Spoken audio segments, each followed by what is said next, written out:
Jordan Love on the Bud list. Yeah, he is American. So I'm not going to hold that against you. QBs, it's okay. QBs, football players, we good. Just making sure. Some of these hoopers.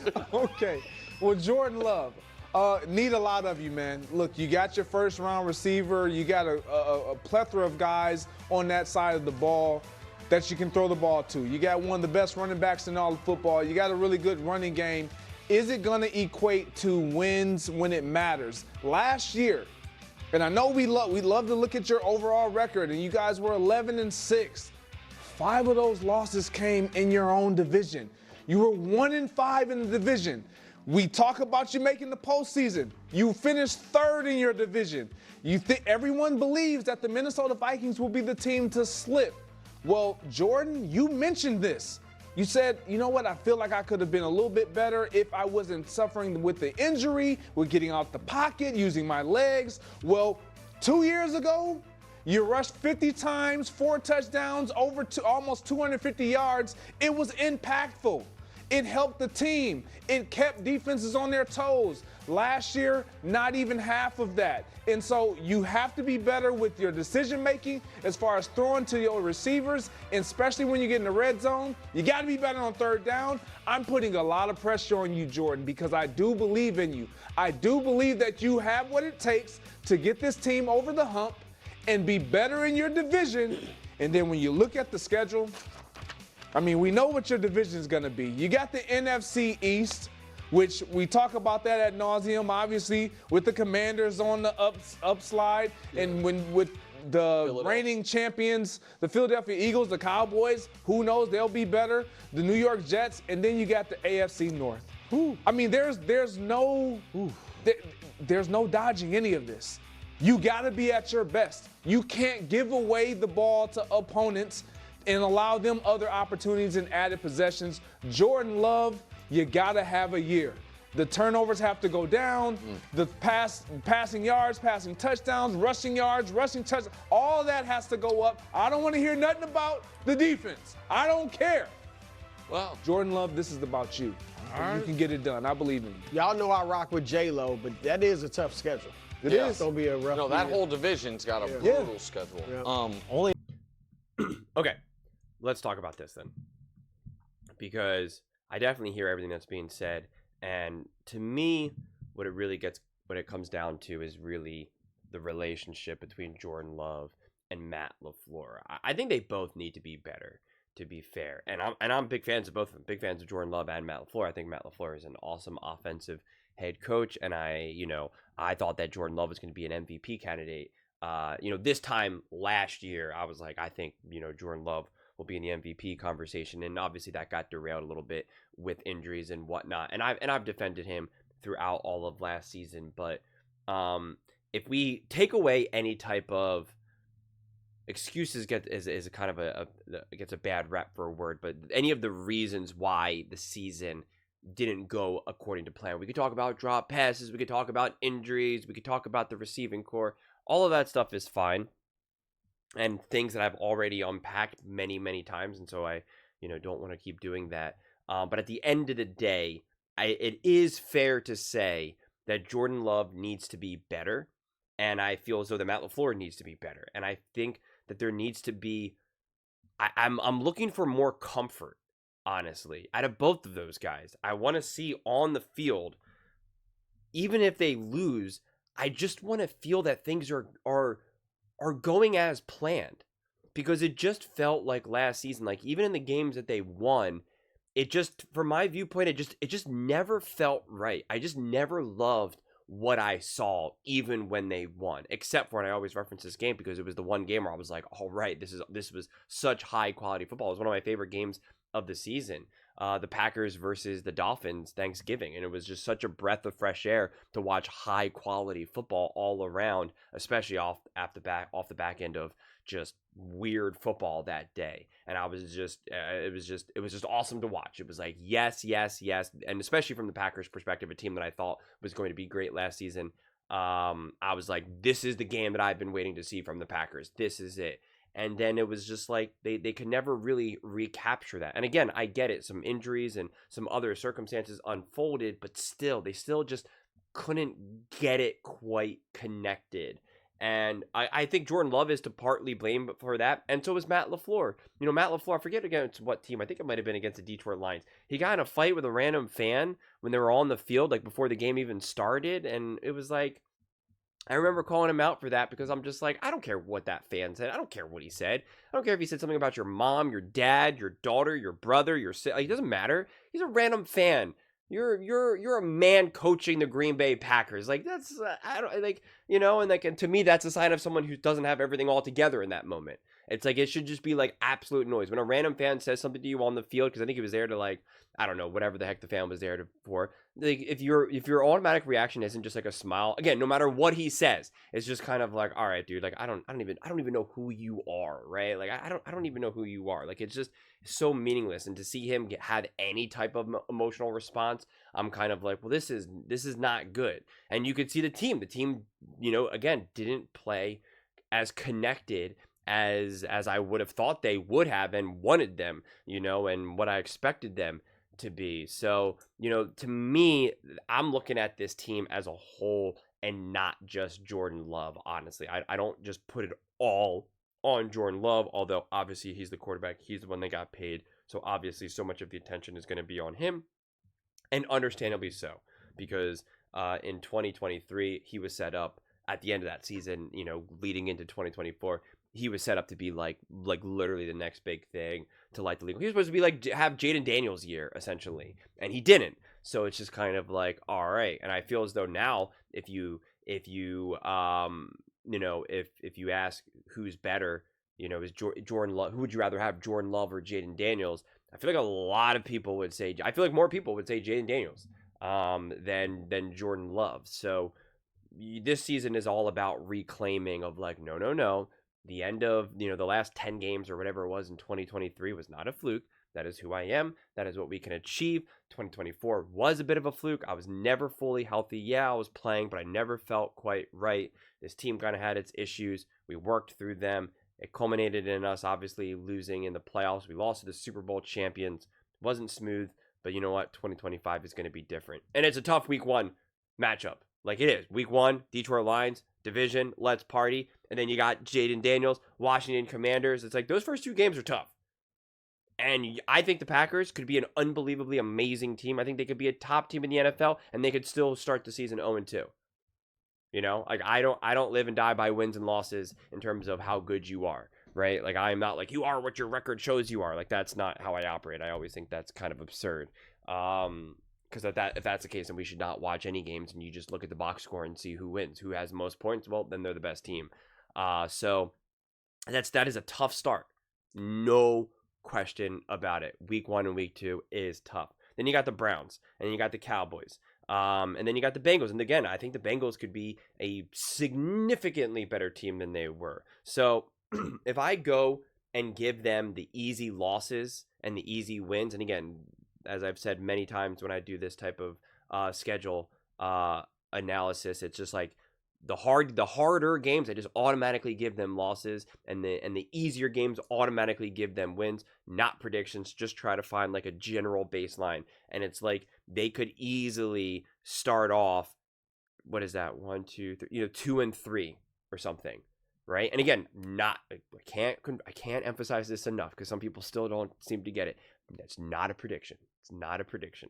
But like, it's they could start 2-3, and it's like that's a tough spot for a team that is looking to reclaim themselves, looking to regain the momentum that they had a couple years ago. I mean, they were a play away from getting to the NFC Championship game. Like it was there, and that was against the team that ultimately then was a play away from winning the Super Bowl. And so once you start to get a play away from a play away from a play away, yeah, you get some distance, but like they were there. So last season was not that at all. So, like the Packers do, they do need to establish themselves, because it is also possible that they start off 2-3 and everyone's like, oh, what's wrong with the Packers here? Are they in trouble? Is Jordan Love the guy? Is Matt LaFleur on the hot seat? Like that's how that stuff happens. It happens very quickly. And then it's like, and if that does happen, well, then you certainly need to beat the Cardinals, the Steelers, and the Panthers, right? And then that rebalances everything back up. You're now back to having a winning record. People would forgive you for losing to the Eagles if you do. Then the Giants, it's like, no matter how good the Giants are this year, and again, I think they'll be significantly better than they were last year with Russell Wilson and that team and the draft. I'm a huge fan of their draft. I'm still like the Packers, like you better beat the Giants. Like they're behind you. You know, you're Jordan Love and Matt LaFleur and the Packers right now. That is not a game that you should be losing. And then you get into this division mayhem, right? It's Vikings, Lions, Bears, Vikings. I mean, like, what is that? That's 1, 2, 3, 4, 5 of the last 1, 2, 3, 4, 5, 6. I think I did that math. 7 or 8 games. Like the chunk of it is just nothing but divisional games. I mean, that's just like divisional game after divisional game after divisional game. Like that's, you know, that is a schedule. But by the same token of what I was saying about some of these other teams,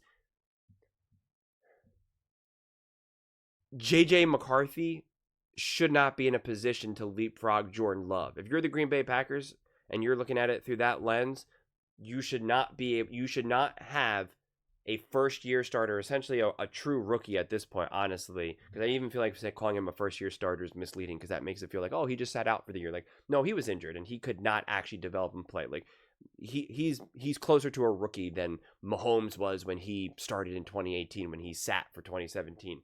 And so it's just like, if you're looking at it through the Packers lens, it's like JJ McCarthy and the Vikings should not be able to leapfrog us. We got Jordan Love, who's been in the NFL now for years. We got Matt LaFleur, who's been coaching now for years, right? We should not be losing to the Vikings. Just shouldn't be happening, especially at home. And then again, it's like, you know, but it's again, they're divisional games. So it's always mayhem. But then you go to the Lions, and then you got the Bears, and, you know, the Broncos. The Broncos will probably be competing for either the division or at a minimum wild card spot. So this late in the season, week 15, like, it's all hands on deck. Like, and you don't know. It's also going to be interesting because if they're a game behind or 2 games behind and there's only so many games left, it's like a team like the Broncos. And honestly, quite frankly, you can probably say this about the Bears too, and maybe, dare I say, even the Lions. Like, you're going to have the week 13 is a little bit too early, but week 16 and 15, like, those are some of those games that those teams can be potentially pretty desperate. The Bears could be 2 games back or 1 game back for the Broncos or 2, you know, whatever it may be. And it's like, they're going for it on a lot more 4th downs now. And they're really letting it rip. And, you know, because they got to win this game. They can't afford to lose any of their last, like, 3 games or something. Like, we say that all the time. We saw that with the Bengals versus the Broncos last season. And you know, like the margin of error sometimes and the ability to lose a game in the final stretch can be tough. So it's like even some of those games were already going to be tough, but there's potential for them to be even harder. But on the flip side, when you are playing a team like the Vikings week 18, the NFL is really going all in on trying to get all of these divisional games, final game of the season. They so desperately want a repeat of the Vikings and the Lions. And, you know, this could easily be a game where everyone's sitting and whatnot. But, you know, people who are, you know, pretty locked into the Vikings feel like that the Vikings are really going to pick up where they left off last season. So, you know, even that week 18 game, if they're all playing, you know, if they're all competing. But I think always the final couple weeks are the hardest to predict because you just don't know. The Ravens could easily be 2 games ahead in their division. Their seeding is already pretty much locked. They need the Bills to lose 2 games in a row, and the Bills are playing the Panthers and you know, again, you'd have to look at the schedule exactly, and it's like probably not going to happen. And so, you know, you just don't know. Are they really going to rely on Derrick Henry? Are they really going to hand the ball off to Derrick Henry 30 times, like, you know, in the final 2 weeks of the season when their seeding is already locked up? You know, probably not, especially after they just got burned losing Zay Flowers last season. And, you know, again, like I already said with the Vikings, maybe the Vikings are going all in to win that game because they need to win that game just for the chance to make the playoffs, and they really need the Packers to lose and the Bears to lose and some random team that no one saw coming, the Panthers. You know, they need that. Like, who really knows the level of desperation in those final weeks? But the desperation starts to hit typically week 15, 16 and onward. And so that's a tough schedule to have some against some of those desperate, you know, what teams that could be desperate, but also you throw in a couple teams that could be locked in, so makes it literally impossible to predict from where I'm sitting. But yeah, I mean, listen, at the end of the day, it is always funny to look at some of these schedules and be like, oh, this is a tough schedule or this or that. And it's like, any of the teams that are worth watching, that are great teams that have made the playoffs for years, like, they all got tough games, right? Like, you got to play the Ravens, you got to play the Eagles, you got to play the Commanders, and obviously in your division, the Lions and the Bears and the Vikings. Like, you got to play these teams. Really, the best benefit that you ever have from if you're a great team is if your division's awful, then you do get some easy wins. But that's just those are becoming harder to come by these days. Honestly, it feels like the floor for the bad teams is slowly getting raised, and it doesn't feel like necessarily the ceiling for the great teams is getting higher. So like you are getting like this more squeezing of the competition, because right now, all the schedules that I've looked through so far, like, I don't see so many easy games for any of them, honestly. And again, some of these teams that you would normally say are easy, right now, I'm uncomfortable calling the Cardinals game an easy game. Even the Steelers, like, is it Mason Rudolph or is it Aaron Rodgers? Like, I don't know. And week 8 is early enough where their defense, if their offense isn't great, that their defense should still be pretty legit. A lot of times their defense runs out of steam because they have to carry so much weight. And like week 8, it's kind of at that midpoint where it's like, no, their defense should still be pretty good. Panthers, I'm so used to automatically calling them trash and awful, but it's like, I don't know. Have they finally turned a corner? They started to look a lot better at the end of last season. So it's like, are they a dark horse team? Again, not predictions, just not as comfortable. The New York Giants, once upon a time, I'd say that's an easy win. Circle that, but I'm like, I don't know. Brian Dable, Russell Wilson, Abdul Carter, like, I don't know. They got some juice there. They had no quarterback last year. They got a couple quarterbacks now. Like, I don't. Week 11, are they starting Jackson Dart? Have they just given up? Have they already cut Jameis Winston and now it's just Russell Wilson and now he's been benched and Jackson Dart is the quarterback? Like, I don't know. So it's some of the easy games are a little bit less defined for me. The hard games that I'm confident, there's plenty of them. Honestly, like, I'm confident the Lions will be hard. The Commanders, the Bengals, the Eagles. Unless JJ McCarthy's an absolute bust, that will be a hard game with the Vikings. And then again, obviously the Lions and the Bears and the Broncos and the Ravens. So it's the NFL, man. There are tough games all around, honestly. The hardest thing that the Packers have is their division is for real.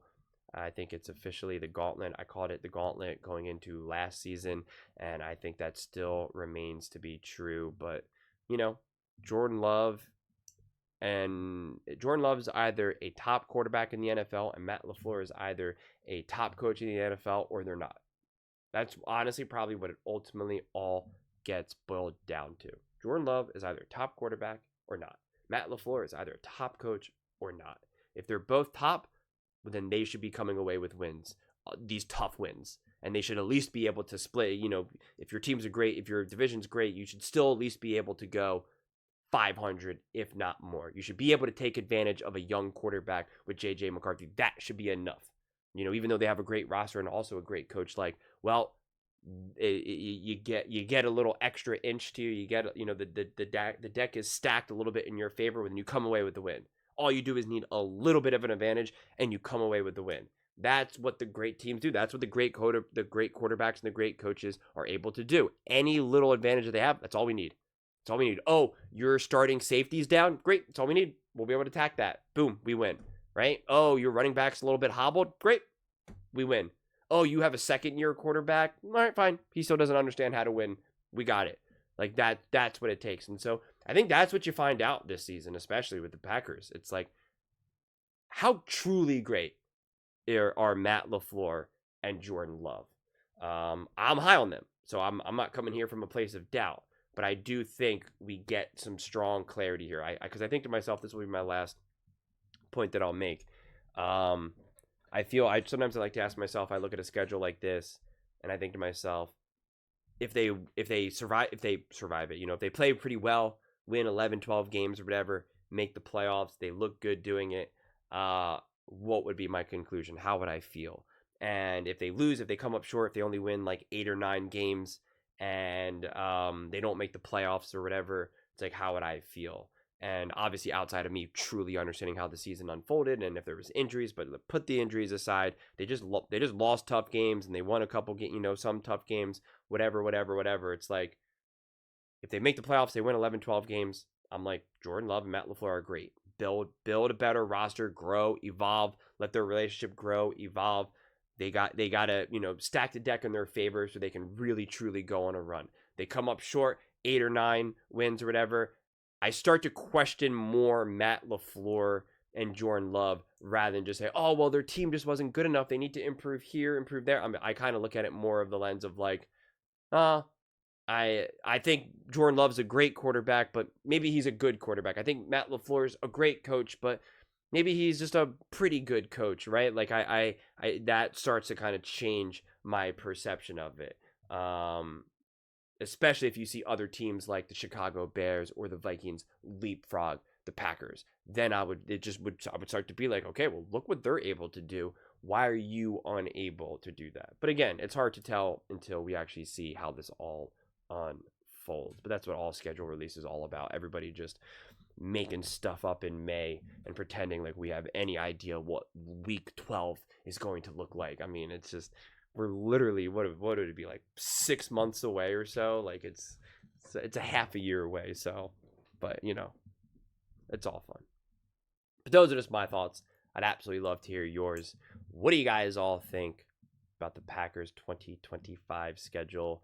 Do you think it's fair that Jordan Love is under duress? Let me know in the comments below. I read every single comment, so whether you agree with me or disagree with me, either way, let's get in some discussions, let's get in some fights, but ultimately, let's just have some fun. And please do consider subscribing. We are building an amazing community here. I absolutely love to see you part of it. I want to build something that we all genuinely feel connected to, something that we're really excited to be part of. I think we're on our way to doing it. Please don't forget to give this video a thumbs up, as it really does help visibility and the algorithm. Thank you so much. See you next time.